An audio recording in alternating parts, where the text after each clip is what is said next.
I'm French and German. I'm French. I'm Irish. I'm Italian. I'm French and Polish. Wij zijn Nederlands. I'm British. I'm Spanish and Italian. I'm Belgian. Spanish. Ze komen overal vandaan, de nieuwe generatie Europese leiders. Maar hoe verschillend hun afkomst ook is, over één ding is iedereen het eens. Is Europe in crisis? Of course. I couldn't say otherwise. Oh, yes, that would be a lie not to say so. There is more than one European crisis. I think we have been facing many various crises over the last couple of years.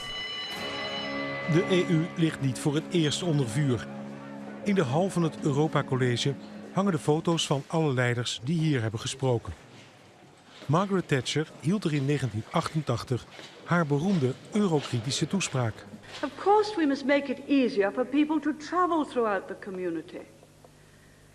But it's a matter of plain common sense that we can't totally abolish frontier controls if we are also to protect our citizens from crime and stop the movement of drugs, of terrorists and of illegal immigrants.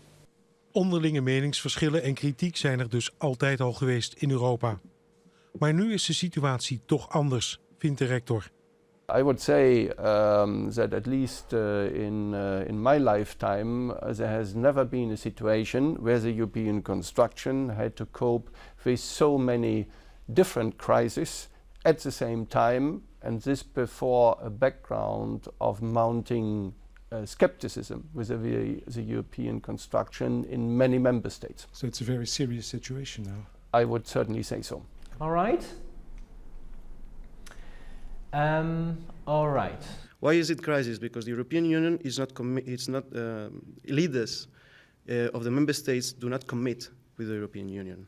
Everyone rather thinks more about national or regional problems, and so we tend to not work together anymore. I strongly believe that what David Cameron does, what Angela Merkel does, is not the way you should actually lead the EU.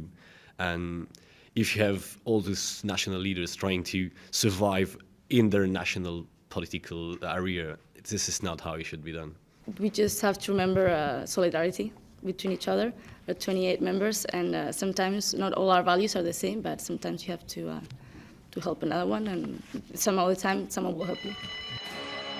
Anders dan de huidige Europese leiders doen de studenten van het Europa College wel alles samen, 7 dagen in de week. Ze studeren samen, wonen samen, eten samen. Well, this college was founded with this idea to create a generation of future leaders, because and for them to start mingling among each other early in the days, in their university days.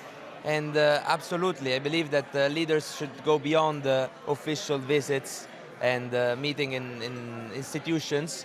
Ik heb ontbeten met iemand uit Roemenië, ik lunch met iemand uit Italië. Avondeten zal weer misschien met een Zweed zijn, ik weet het niet. En zo kom je inderdaad nader tot elkaar en leer je ook meer over elkaars uitdagingen. Als je bijvoorbeeld met Italianen of met Grieken spreekt, die ervaren de vluchtelingencrisis ook op een heel andere manier dan wij in het noorden. Want wij zijn wat verder weg wat dat betreft. En zo probeer je ook wat meer begrip voor elkaar te kweken. Good afternoon, first of all. Terwijl de leiders van de toekomst leren hoe het hoort, proberen de leiders van nu Europa uit de crisis te trekken. Tot dusverre heeft de EU alle eerdere stormen overleefd.